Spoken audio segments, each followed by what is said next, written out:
name it, claim it, tame it, and reframe it. Emotions inherently aren't good or bad. And I think that so many of us are afraid to sit with them. And what we don't realize is that it takes a lot more energy and effort to suppress our emotions than it does to express them. Sue Varma, MD, is a distinguished psychiatrist and cognitive behavioral therapist. With over 2 decades of private practice experience, Dr. Varma has made significant contributions to the field of mental health. Notably, she served as a pioneering medical director and psychiatrist for the esteemed 9/11 mental health program at NYU. Dr. Varma also holds the position of clinical assistant professor of psychiatry at NYU, and her accomplishments have been recognized by the American Psychiatric Association. You know, a big part of our experience as human beings is our emotions. We kind of live through our emotions, and our emotions are really underlying our mental health picture.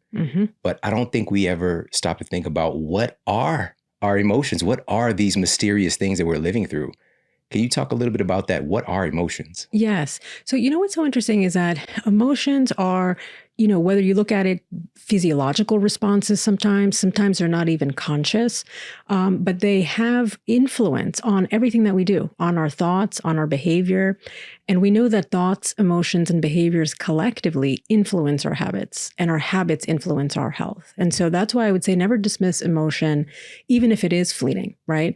It could be, and different emotions last a different amount of time. So sadness can be 5 minutes, 10 minutes. If you find that it's persistent, then you're getting into a mood. And if that low mood stays on, then you can start to think about a depression. But, emotions vary, from a variety of things. But the interesting thing is that they're often sort of a physiological, non-conscious response to things. And what I want people to do is bring it into conscious awareness, because it has so much influence and so much power over what we do. Yeah. In your book, you shared that emotions serve a purpose. And this was very profound. Even that statement in of itself, emotions serve a purpose. They're intimately connected to our motivation and drives. So our emotions help us to prioritize, plan, and focus on what needs our attention and influencing our thought processes. And again, this is directly quoted from your book. Can you talk a little bit more about that? Yes. So, emotions inherently aren't good or bad. And I think that so many of us are afraid to sit with them. I've had patients tell me that I'm in the shower and I have to have, Netflix on or music on because I don't want to be alone with my emotions. I don't want to be alone with my thoughts. And sometimes I'll ask someone, do you feel anxious? And they're like, I don't know what you're talking about. I'm going through my day. I'm doing my thing. And then when my head hits the pillow, all of the emotions kind of like unleash.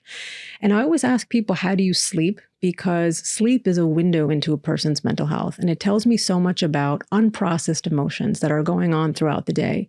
And I look at emotions as important ways to organize steer us, right? Like if they're unprocessed and left unchecked, you're going to feel like crap about yourself and you're not going to know why. But if you're able to find the antecedent, the trigger, when you're feeling bad about something and say, what happened today? Why am I feeling so unsettled?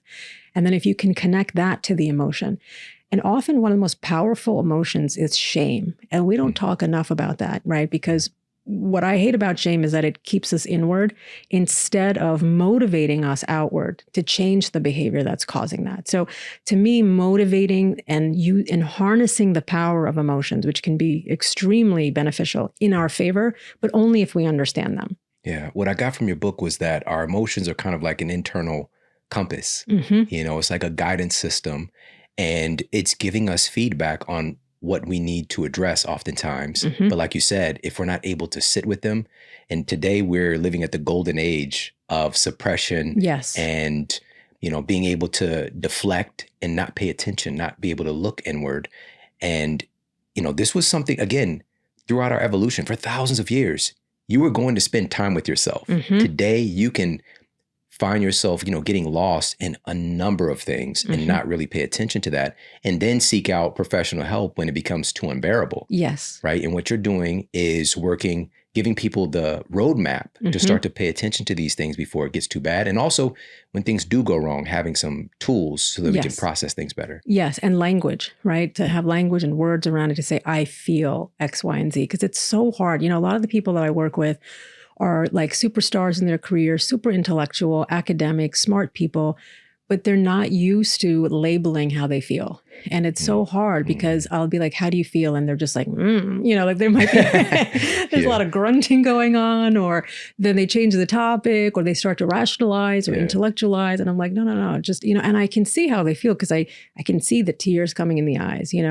and sometimes I might say, all right, this is what I'm hearing, help me understand better. Is this accurate? I'm seeing your body language change. I'm seeing your face. I'm seeing some tears. I hear your voice, and then that helps them finally admit, like almost as if they're so afraid to say, I'm sad, I'm hurt, I'm angry. And I think anger is really hard for some people, especially I think women, to sit with. It feels, a lot of women will say, I would rather cry. I cry when I'm angry, which is fascinating to me. Mm-hmm. Ooh, this is true. This is true. I'm not even going to say I think. This as well. This is like cultural conditioning. Yes. And you shared that in the book as well, and giving the example of self-expression in the Japanese culture versus here in the United States. Can you talk a little bit about that? Yeah. So it's so fascinating to me. Like when we think about emotions and facial expressions, like, there's literally like, thousands, almost 7,000 different expressions that people can make, and different combinations of like, the facial expressions and of the face. But, in the United States or in certain Western cultures, we feel comfortable expressing a range of emotions in front of anybody, and versus in the Japanese culture, it's very restricted. And it depends on who's in the room and sort of hierarchical. And with authority figures, you're going to suppress some of the more extreme emotions, and you're going to keep them in a very tight range. And what we don't realize is that it takes a lot more energy and effort to suppress our emotions than it does to express them. And so a lot of people who seem so tightly calibrated, right, they are experiencing emotions. They're just handling them differently. And sometimes it's not always positive. So I respect and understand the cultural conditioning that we have expectations, like the way, like if you're in a classroom or if you're at a meeting or you're giving a talk, you might just have gotten a really bad phone call of something happening, but you still have to show up and put on the face, right? So in certain cultures, there's a lot of that putting on the face, in front of especially authority figures. Yeah. And what was so interesting about the study that you shared on that was that folks who were in the study in Japan, they were expressing the wide range of emotions when the authority figure was not present. Yes. Right. And it was just, again, this peek into how our culture, and I've been talking a lot about this the last year, and our culture is influencing our behavior, whether we understand it or not, because we're born into it. It's kind of like an invisible hand. Yes. And some of our cultural influences, whether this is influencing what we're eating, how we relate to one another, how we think about ourselves and our place in the world, if we're not aware of these things sometimes, we might have even the idea of freedom, right? But it's freedom based on the choices that you've been presented with. Yes. Right. So, fascinating. A book like this is like an open invitation to inner exploration. That's a bar right there. All right. That's a bar. I love that. But, I love that you mentioned this too, that was the next thing I was going to ask you about. So you shared that some scientists found humans have over 7,000 different facial movement combinations. It seems we wouldn't have this array of expressive capacities if emotions didn't have an important role to play, right? So human emotion isn't this thing just to be put on the shelf or to be hidden. It is a deeply ingrained part of who we are as a species. Yes. And our face literally says it. It says so much. We have so much capacity in our face to express thousands potentially of different expressions of how we feel. Yes. And often our face betrays us, right? Like we don't want someone to know how we're feeling. Like I'm in tune now because I'm doing this a number of years where I'm watching someone's facial expression and let's say I've made a request, and they'll say yes, but I'm seeing on their face, there's a hesitation, there's a suspicion, and so I'm fascinated by the facial display, and the variety of ways in which we express emotion. So, I think a lot of us, we're not curious enough. And so we don't pay attention to the nuances. But if you really want to learn, right, like it's the less talking, the more listening and the more observing. And I think, to your point earlier is that there's a million ways that we can avoid. I feel like, technology or whatever it is, the fact that there's so much going on, it's so easy to turn outward when it comes to when we're experiencing pain. So whether that's like suppressing emotions through food or, technology or avoidance, emotional avoidance is is where we're headed. And I really want to say, and I love that you said that this is an open invitation to introspection, to welcoming. And in Eastern philosophy, there's an idea of like bringing Mara to tea. And it's this idea of like inviting dark parts of yourself, that you would rather never have to deal with, and inviting them as a guest into your house, and in Eastern culture, giving somebody tea is giving them a place in society and say, welcome, please sit with me, let's talk. And that to me was such a strange, the first time I heard that, I'm like, you want me to bring back these memories that I would rather never deal with or never have to think about. But really that's what you do when you're processing grief or trauma, is you do need to relive some of these things before you can integrate them. We're not saying move on. We're saying integrate them into your person, because they are a part of you. And that's the thing. We don't realize oftentimes we're operating with those frameworks. Like you might have had an experience when you were 12, and there are parts of you and how you're showing up in your life and in relationships that's kind of stuck in that 12-year-old 100% frame of mind. And you see this all the time. Totally. And I can relate to it, on my own level. Like just when I think about my own upbringing and I absorbed so much of the cultural conditioning, growing up in a South Asian family in terms of like what you're supposed to do and the family responsibility and dharma, which means obligation and duty.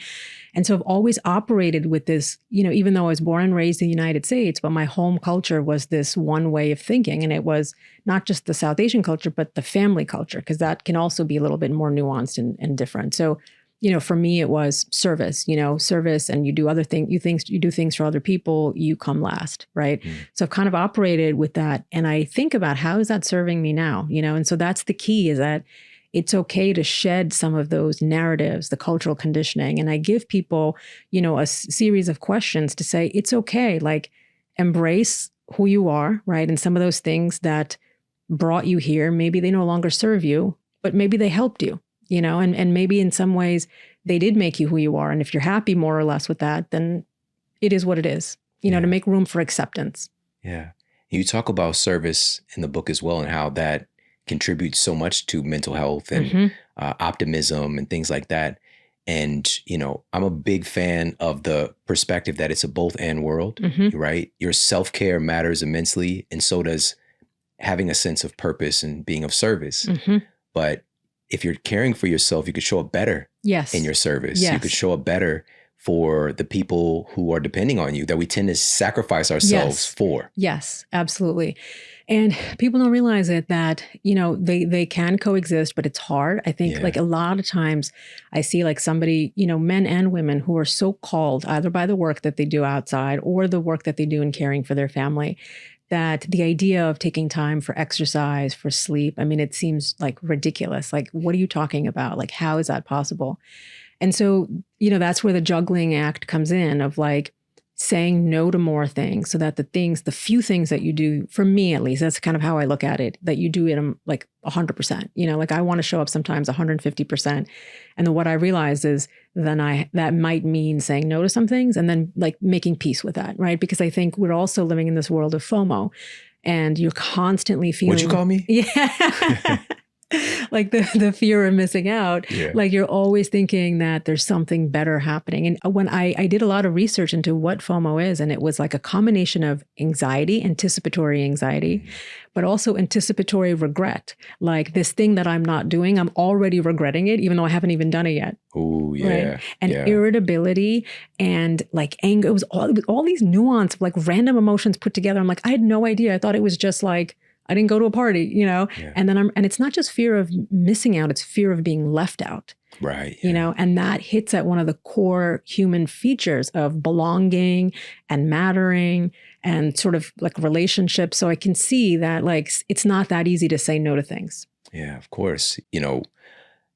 On the other side of that, of course, we have the revolution of JOMO, right? The joy of missing out, and finding the opportunity to, say no to things and say yes, say big yes to the things that you truly want to do and invest your time and energy into.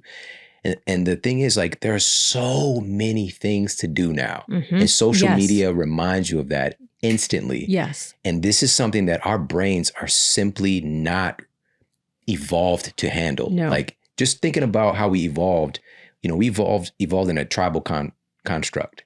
So there might be maybe 50, 100, maybe 150 people who you might care about their perspective. Mm-hmm.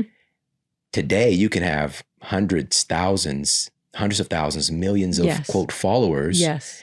And now you're suddenly throwing yourself in a position where you're caring about the perspective of all these people. Mm-hmm. I just saw a post today from Julia Roberts, and it was really beautiful. It was a beautiful picture of her, and I think it was her niece, Mm-hmm. and they were like playing cards or something. Yes. Did you see this? Yes, I saw this. Yes. Maybe that's why it popped up to me, because it was something like, you know, in your universe. And, you know, she just shared it because it was just a beautiful, genuine moment. It was like in the morning, maybe they just had brunch or something. And she went back and looked at the comments, and she was just shocked to see, because she hadn't been that versed at using social media, how many people were saying how she didn't age well, and she looks like a man, and she's, she's let herself go, and like, why would she post this and all this stuff? And then she sees people on the other side saying, hey, be nice.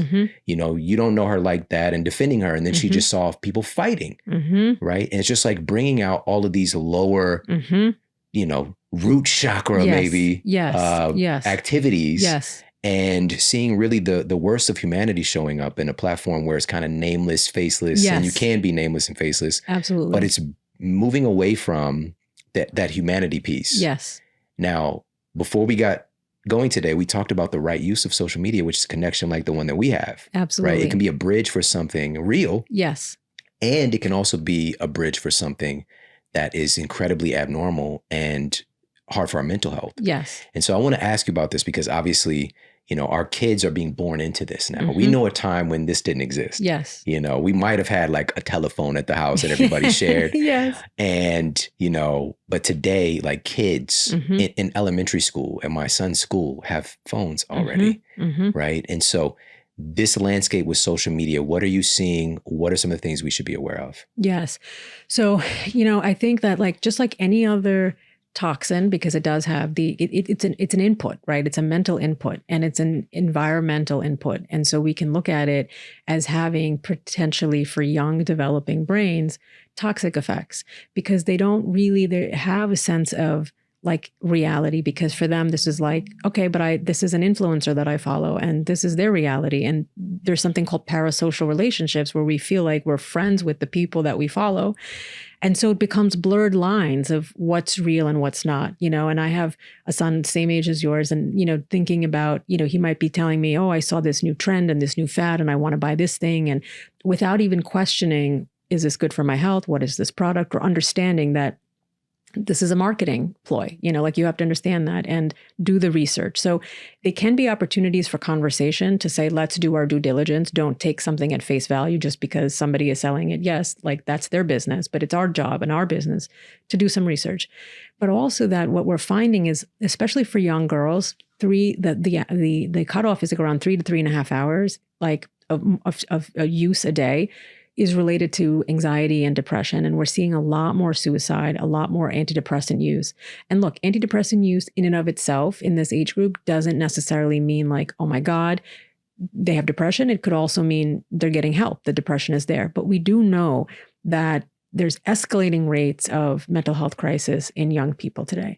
And what's happening is the social media in and of itself, yes, it is causing harm in the sense that the body image issues, the cyberbullying. But what research has shown is that they're not exercising, right? They're not seeing their friends. Young people are only seeing high school students less than 40 minutes a day of in-person interaction. They're not sleeping. So it's like a double whammy. It's bad enough that you're consuming all this content that is negative and harmful and making you feel bad about yourself. Because I feel bad about myself. Like sometimes on social media after an hour, I'm like, what am I doing here? Like I've set that reminder for the day. But if you're, and what the point to what you're making about Julia Roberts is, she's like, I'm a grown ass woman. I'm like 50 plus. Like, why am I, this is making me feel like crap. And all I was doing was posting a sweet picture of me and my niece hanging out. And then you all went crazy. Like, and I'm like, do people really have nothing better to do? Like, she's an American icon. You know, I look at her and Brooke Shields, and these are women who are celebrated in their profession, have given us great entertainment over the years. She's phenomenal, celebrity actor, talented artist, and this is what she's getting, right? So, and she's like, I'm a grown woman. So looking at the sleep, the exercise, the in-person connection, and trying as much to fill our kids' lives with real life in-person connection, community, leadership, sports, and then limiting. I actually found limiting the use. I actually found that there's an app, and I have to look into it myself. It's called Bark. Don't quote me on it, but I'm gonna check it out, because a woman last night shared this with me. She's like, I monitor everything. She's like, I know I sound like Big Brother, but these are my kids, and it sends me alarms when there's any kind of bullying, sexual content. I'll find out about it. So I love that. So I feel like we need to be on it, and parents collectively can band together to be like, you know what, we're not giving our kids phones until this age, so that there's none of this. Well, Tommy has one and I don't. Now, with this new social media terrain that we're dealing with, and if you think about it, if we are on social media, what are we not doing? We're not moving, right? And we're just looking at the tie-in. And I'm so grateful that this is finally happening, but the connection between our metabolic health and our mental health. It's not like our mental health is existing in a vacuum or a silo somewhere outside of our bodies. It's all feeding into each other, you know? And so looking at and we just had this happen actually this past weekend. My son was on spring break, and, he's just been outside shooting around the basketball. And there's some kids at the end of the street that came by that, we haven't really seen the kids very much, but I think they can hear the basketball outside, because my son's like, it's 3 days in a row. He's like, how do they always know when we're outside? And the cool thing is that the kids are coming outside and wanting to hang out. And I believe one of the kids just moved here like 2 years ago from another country. And so he's got a little bit of an accent, and he's just trying to hang out. Yeah. And he brought the second day, or maybe the third day that they came bearing gifts. Oh, wow. So they came with some seaweed snacks. Like, who offers seaweed snacks but I think they know, I think they mentioned that their parents maybe watch me on YouTube. Wow. Right. So they might maybe watching this right now. So what's up, neighbors? I love that. But, just seeing the impact that we can have, of course, and also, that neighborhood culture that we don't have anymore. Because I would imagine if it was similar to me, we'd go outside and play with our friends. Totally. And today, honestly, the street is quiet. There's kids that live in a lot of these houses, but they're just not outside as much. Yes. It's so fascinating what you're bringing up on every level. First of all, the concept of teen and young adulthood has now extended to 25 to 30 years old, because so many young people, for a variety of reasons, debt from college, inflation, housing prices, can't afford to live outside. So youth is getting extended, and dependency on the family for financial reasons or otherwise.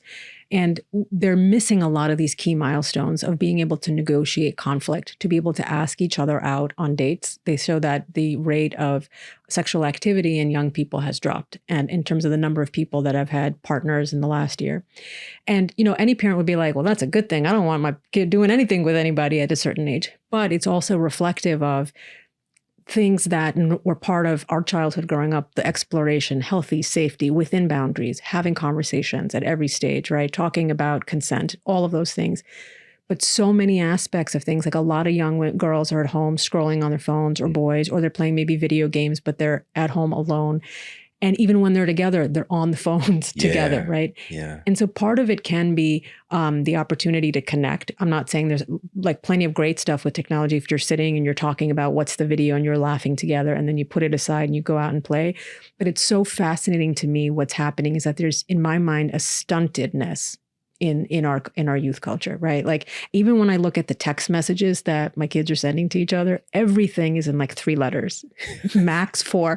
And what's hysterical, we had a family group chain where my dad, who's in his 80s, is on it, and then we just got a phone for the kids, and then they are talking, and my son responds with IDK. And my dad's like, what? What is that? And it's so fascinating. He probably put a question mark on it. Yeah. Yeah. Forget punctuation also, you know. But I see that as well. Yeah. It's hysterical. I'm like, my dad grew up born in like, the late 1930s, didn't have electricity, where he was. Yeah. So it's so fascinating to see the meeting of these two minds that are from such different worlds. Yeah. Yeah. It's concentrated today like never before, because we see this transition of generations that are Yes. still here. Yes, yes. And we have the most number of generations in the workforce, almost 5 generations, spanning from, let's say Alpha or Gen Z to the greatest generation, which has also never happened because people are living longer than ever, and good for them for not retiring. Yeah. One of the really kickoff moments in your book, and this is something that motivated you to, really work deeply in this field and to learn and to practice. And you asked, how do some people survive, even thrive, despite profound challenges? Because even your dad, for example, coming from a circumstance where he definitely didn't have the same resources that other people had, and being able to create a life of joy and a thriving career and a family that he loves. Me coming from the inner city in St. Louis, highest murder rate in the United States, and losing friends, losing family members, growing up during the crack epidemic. And how do I make it out of that circumstance, not just survive, but being able to create a life of value and of joy and of service, through these circumstances? Like, how do some people accomplish those things while others kind of fall victim to the circumstances? Yes. And I love the fact that you use the word victim, because I would say that victim mentality, right, exists in the people that allow themselves to be enveloped by pessimism. And what I mean by that is pessimists fall prey to these key things. They call them the 3 P's of pessimism, and I've added a 4th one. They think that when negative things have happened to them, that they're permanent. They're never going to go away. They think that these negative things are pervasive. They think that they're personal. So if I didn't get a job promotion, it's because I suck. It's because people hate me.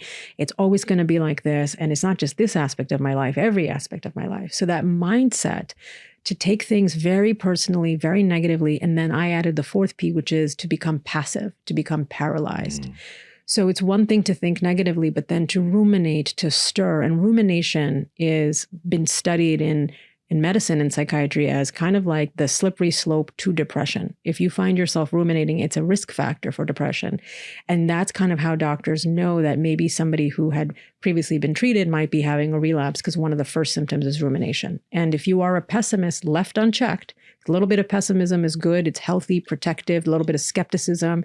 Let me do my research. Let me learn a little bit more about this person before I open up my bank account to them, right? So healthy skepticism, but pessimism, being mired in negativity, is a slippery slope to everything sort of bad. So I feel like the difference between the sort of, people who survive and potentially even thrive is that some of us are naturally predisposed to optimism. But the reality is that even though it is genetic, only 25% of optimism is genetic.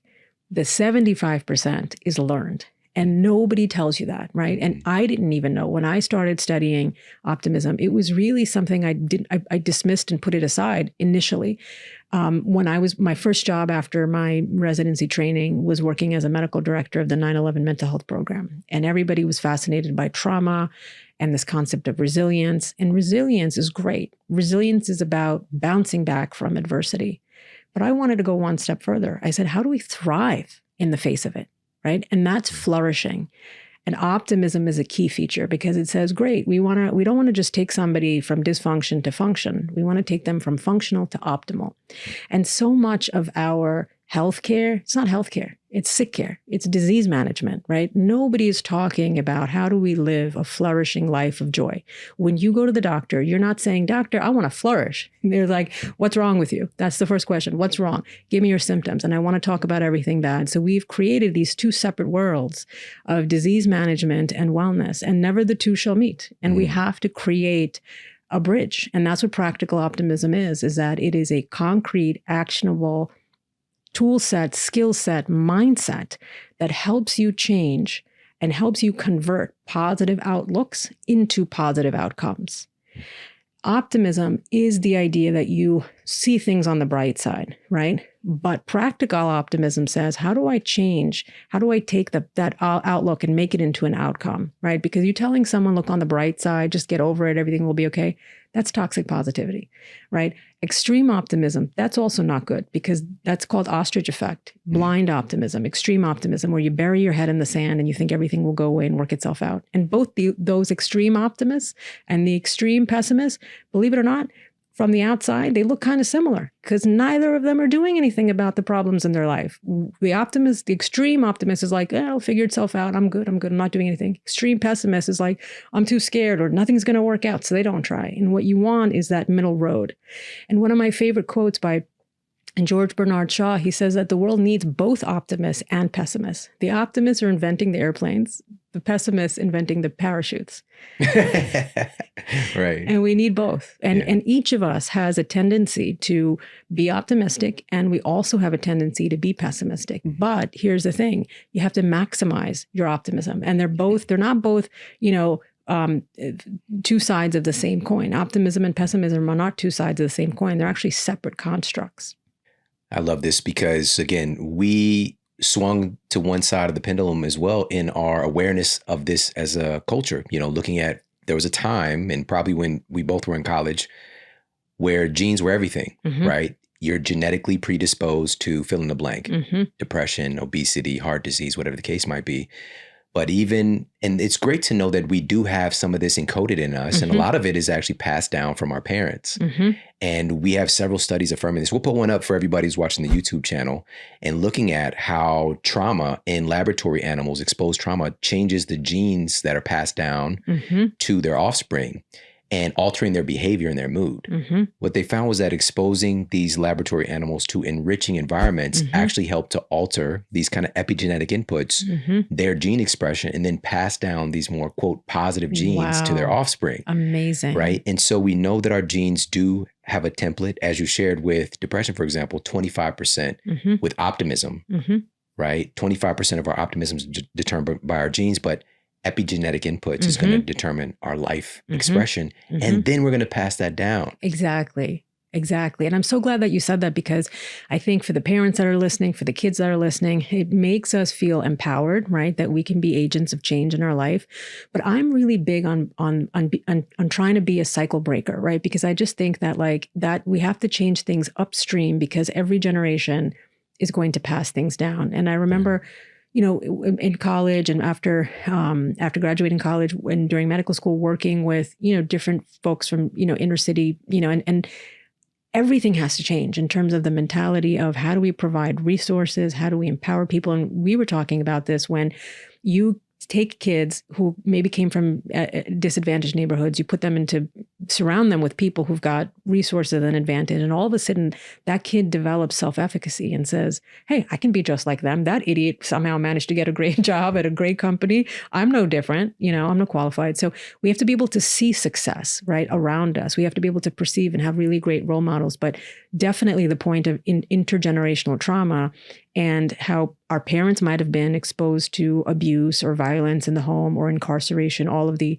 adverse childhood events, not just for us, but they had it. And then if not only are their genes now affected, but also their mentality and the way that they relate to the world. And do they come into life, our parents, with having an abundance mentality, or do they teach us to feel paranoid? And I know that sometimes immigrant parents had very little, and so they had to stay insular, or they were scared of interacting with the world or taking chances, or they were not familiar.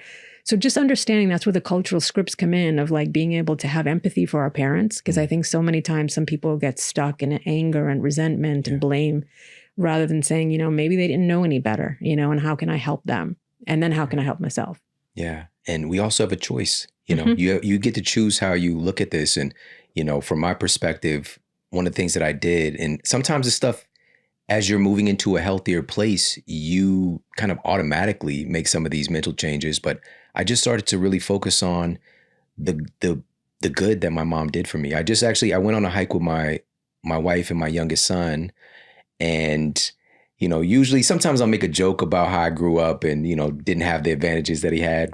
But this time I said something, he was like, oh, let me guess. But I was like, no. I wasn't going to say anything negative. My mom actually did things to make me feel special, because I grew up in a really volatile environment. My mom it was a violent household, very aggressive, and, just in the neighborhood, she was working at a convenience store. She was stabbed multiple times. Oh, wow. Living in poverty. She would sell her blood, whenever, as frequently as they would let her sometimes, to buy us food. We got food from charities, all kinds of these things. At the time, And again, looking back on it, I look at it with a new lens of like, that's what an incredible altruistic thing she's doing to take care of her kids. She's making sure we don't go without whatever is necessary. But I was sharing with my son that when she was working at the convenience store, she would bring me back because I live with my grandmother during the week, but sometimes I'd come over there on the weekend, and she would bring me a pack of baseball cards, right? And had the little bubble gum in the pack. Yeah. And I was like, she did that for me. There's like this little sweet thing. That's so sweet. And I can look at all the stuff that I think she didn't do. Yes. Or I could see those little moments of like, she really does care about me, and I get to pick.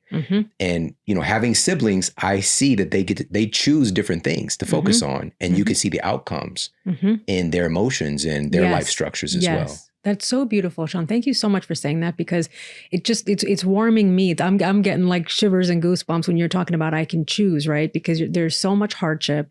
So you're being compassionate and recognizing these circumstances that were outside of everyone's control. Like it's a system. And sometimes we are a product or caught up but then you're able to say, I can choose. And that's exactly what my dad did. When I talked to him about his childhood, and I joke about it, and, the way he recounts it, anybody else would be like, that does not sound like fun, but then he's like, but we had camel rides and rooftop slumber parties and hurricane lamps. I'm like, that's because he had no electricity, Dad. And he's like, like, what do you want? He's like, I can laugh or I can cry, And so I loved what you said of like, this is how I'm going to choose. And I think, that's really important for a kid to, or even like the kid in all of us as adults, is that feeling of being loved, because I think of it as like the sun shining on you. And I love the sun. I'm a sun worshiper. Yes, I put my sunscreen on, but I just love the warmth. And that's what I love about coming out here. And I'm like, it's so sunny and it's powerful and radiant, the way a parent's love is for a child, and to feel enveloped. And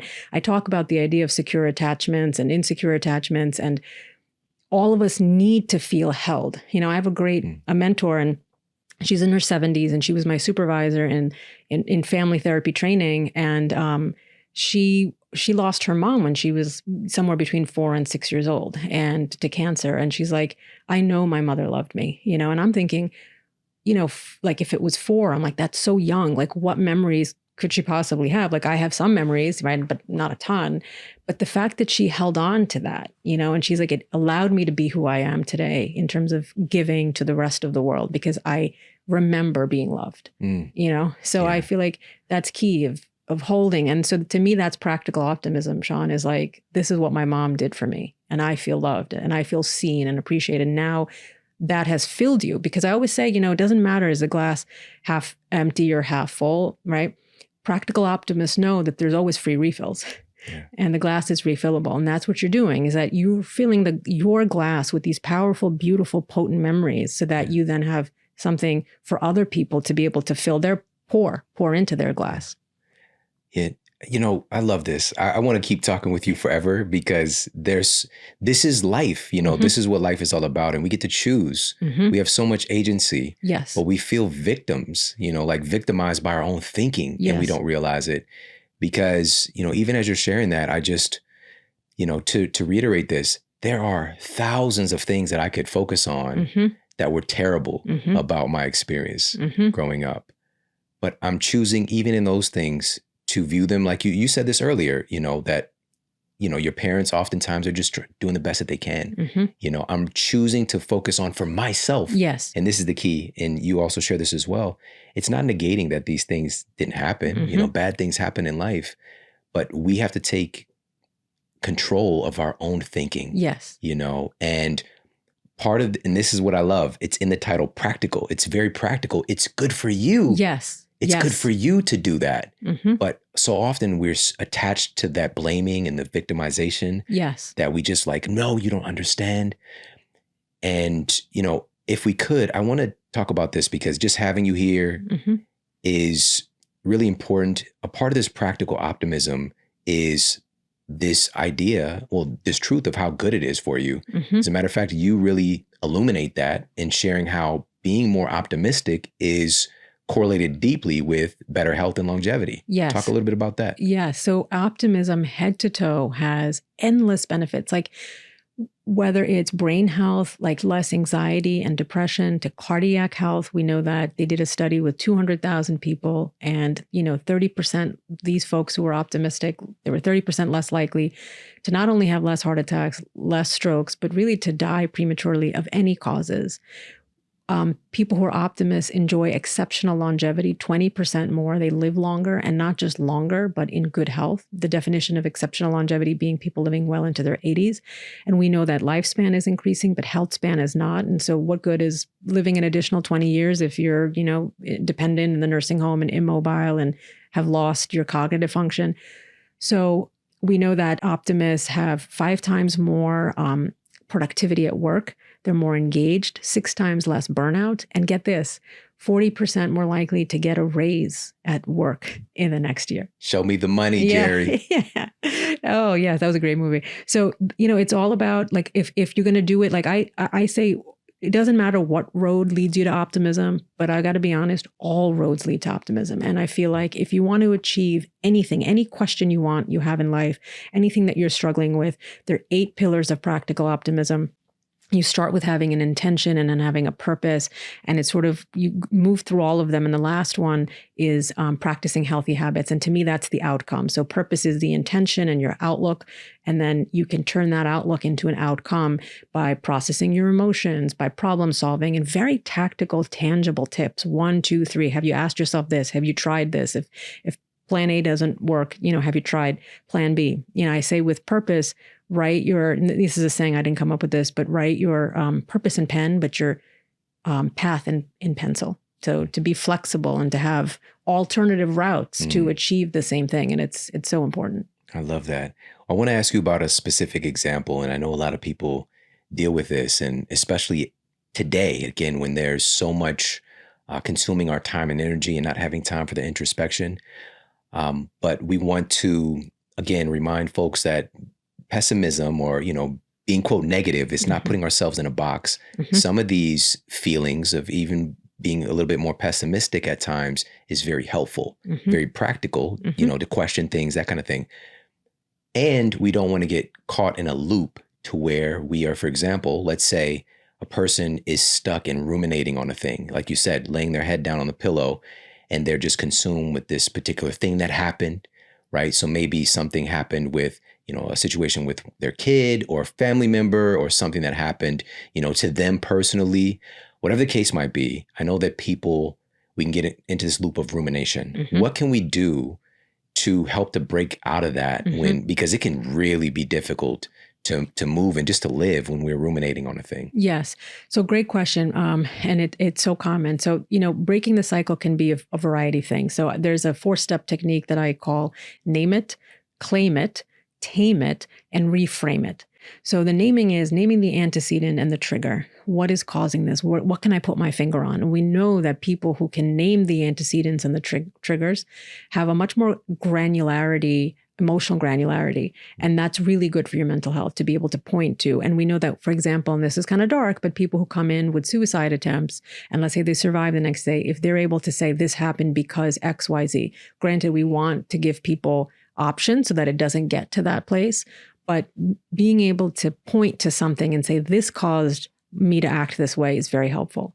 Then you want to be able to claim it. Where in the body are you feeling it? There's always physical symptoms. They say that the body expresses what the mind cannot.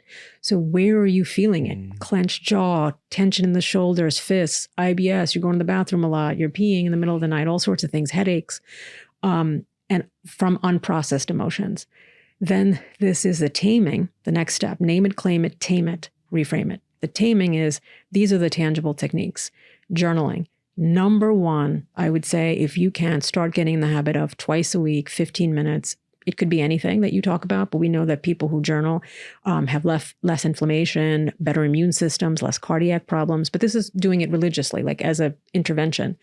Twice a week, 15 minutes, writing about what's on your mind. And then there's something called a worry diary, where instead of ruminating in your head, park it. And you plan 10 minutes a day just to worry. And somebody might be like, why would I take time out of my life to start thinking about all the negative things that can happen. But there's power in that because you see time and time again that the things that you worry about never happen. 85% of the time, the things that we worry about never happen. And the 15% of the time they do, we're better equipped to handle them than we gave ourselves credit for.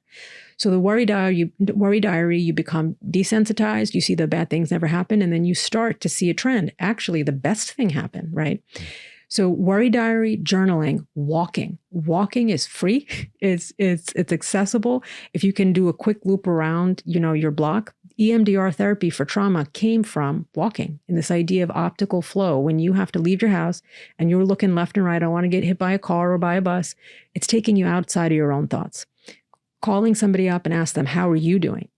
Seems so counterintuitive when you're feeling sad. You're like, no, I don't want that. I want someone to call me and ask me how I'm doing. Anything that'll get you out of your own head, right? Whether it's service, whether it's showing up to a party. And I work with people in the depths of darkness of depression, right? So I have been to the darkest of places with people. I've spoken to them on their bedside, the day after an attempt of suicide. And they'll often say to me, I don't want to die. I just wanted the pain to stop. And I feel like there's so many things that we should do where we shouldn't let it get that dark or that heavy. That help is always available and accessible. I tell people like the, 988 National Crisis Hotline.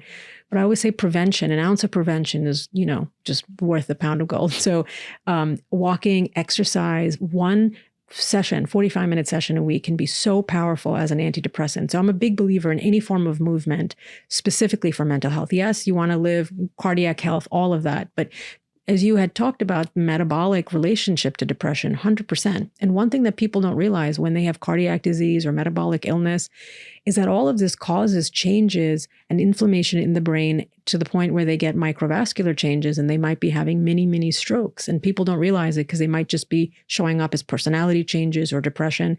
And it's found out after the fact. So, if someone has a history of cardiac disease or metabolic disease, there's a very high likelihood that they will develop depression. So even to be more mindful of that from a preventative point of view. And then the last one is reframing your outlook and asking yourself a question like, what advice would I give to a friend? Because we're usually more compassionate to other people. What is an alternative perspective from how can I rewrite the situation? Is there any silver lining?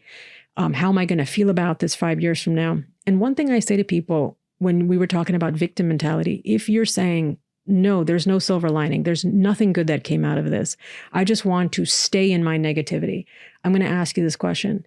What is the utility of staying in your negativity? And when I was working with trauma survivors, they would say to me, but Dr. Varma, there could be another terrorist attack. And I can't refute that because I don't know the answer to that question. And it happened once, so who knows?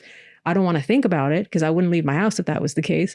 So, but I then would say, what's the utility of feeling as if it could happen tomorrow? And then they were like, well, you're right. And then I'm paralyzed, right? So if I always say there's a saying I grew up with, is this a problem to be solved or a truth to be accepted?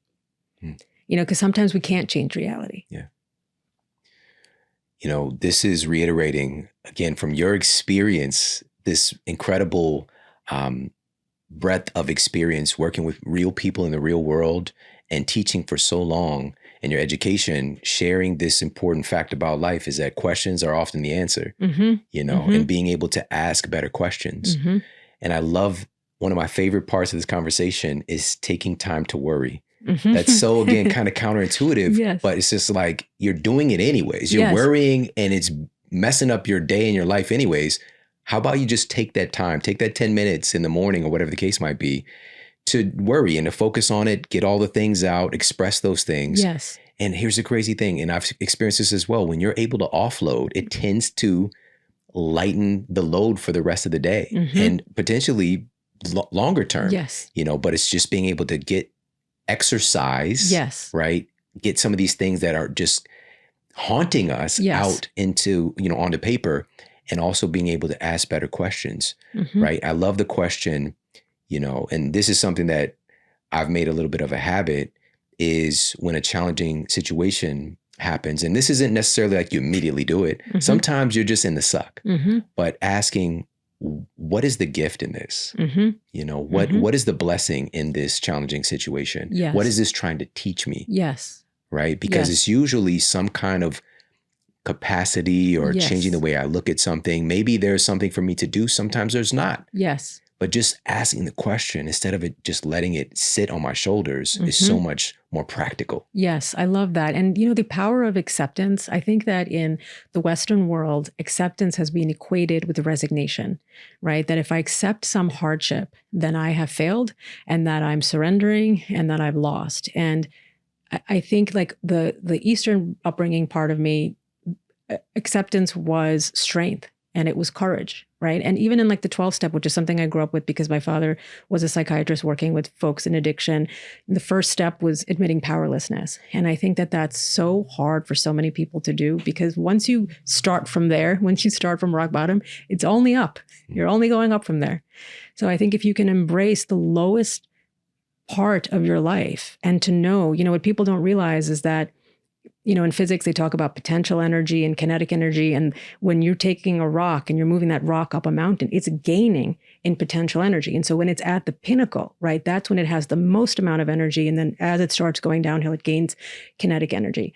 And so you're not realizing that hardship and moving up is strength. Getting up from a seated position and moving up is gaining potential energy so that you're then in a position to have acceleration and forward movement. Because when we talk about worry, there's unproductive worry, which is like a rocking chair. There's motion, but there's no acceleration. If I said, come over here, and you're in a rocking chair and you're like, I'm trying to get to you, Sue, but you're not because you're fixed, right? So it's like the wheel spinning in the mud, but there's no movement, there's no accelerations versus the productive worries making that list and like, what can I do? What's the best possible scenario? What's the worst possible scenario? What's the most likely? And that's something I learned in my own therapy, you know, which took me a long time to get to, but thank God I did because it made me the practitioner that I am, which is to be kinder, to be more compassionate, to be more loving, to be more accepting. Because I'm just like, who am I to judge? You know, so there's no experience there's nothing somebody can say to me where I would judge because I'm like, yeah, I haven't been in that situation, but I can relate to something else that made me feel. And so I think it's so important that people find common ground because they're so quick to be like, I would never do that. You know, and that would never happen to me. And I'm like, really? You know, so just this situation may never have happened to you, but think about the common denominator, which is the situation made this person feel shame. Have you ever felt shame before? Great. Well, then you should understand. So we're so quick to be like, you know, my SHIT don't stink. Yeah. This is so awesome. I love just the overall approach to this, which is not pumping up positivity, but just for the sake of positivity. You should be more positive, but the practicality of it. Yes. And we know that it just feels better. It feels better in our bodies when we're in a more positive disposition. Yes. And we also know that some of our emotions that we label as negative, and part of the problem is the negative positive framing. It can be offering up valuable insight, you know, compass, giving us direction on some things that we need to pay attention to. Yes. And in a world that is fighting viciously for your attention, to grab your attention away from you, we've got to take that back. Absolutely. And practical optimism is one of these resources for us to do that. And if you could, can you share a little bit more about, hey, what do people have to look forward to in the book and also where they can pick up a copy? Yes, thank you. So Practical Optimism is available wherever books are sold. And I'd be so grateful for people who read it, engage with it, to, you know, take the time to leave a review because that means so much and that drives people to want to get the book. And I say this is not a one and done, you know, it's something that you're going to come back to. And I want people to share it with their friends and their family. In the beginning of the book that there's a quiz, you know, 40 question quiz. And it kind of, I want people to take it. I don't want to spoil it, but it maps out in a way to each of the 8 pillars. And it gives you a sort of roadmap of which areas of your life, you know, you're excelling in and which you may want to pay some attention to. And I always say that, you know, even if you find yourself an optimist, sometimes optimists also have blind spots. And so this is a way to take a snapshot, come back to, sometimes people are like, I want to have a practical optimism book club so we can all hold each other accountable, or even a partner, a practical optimism partner, a friend, a spouse, a parent, that you're like, which pillar are you working on this? What are you struggling with? Can I how can I help you? But there's so many quizzes that are like kind of interactive and engaging that, this was fun because I wrote the book that I know I needed. I wrote the book that I wanted my patients to have because for so many years, people had been asking me like, what can I read? And I was always offering them, there's a lot of great things, but I wanted to create one-stop shopping, like the manual. I've been told it's the manual on mental health or brain health or whatever it is. And there's a lot of great researchers that I've included in here, like me standing on the shoulders of other giants, other people's work. So I didn't want to leave not any one sentence. I was like, don't just take it from me. Yes, I have 20 years experience, but don't take it from me. Take it from the science. And so I did the due diligence to do thousands of hours of research, digging deep in every field of medicine and, science and neuroscience, philosophy, so that you don't have to do the work. You have it all neatly packaged. And I wanted to give a piece of me, a piece of my heart, as a gift and to my fellow travelers, to my fellow practical optimists in the world. Yeah. Let's use this time as an opportunity to heal. Yes. We are struggling right now and we're not talking about it. And there are some great resources. There are wonderful practitioners who are sharing their insights, and, to be able to learn from somebody like you is really invaluable, and that's the cool thing about today is we have platforms like this to get tapped into this education, and also resources like Practical Optimism to give us a roadmap. So, I really appreciate you putting your time and energy into creating this. And thank you. Pick up Practical Optimism anywhere that books are sold.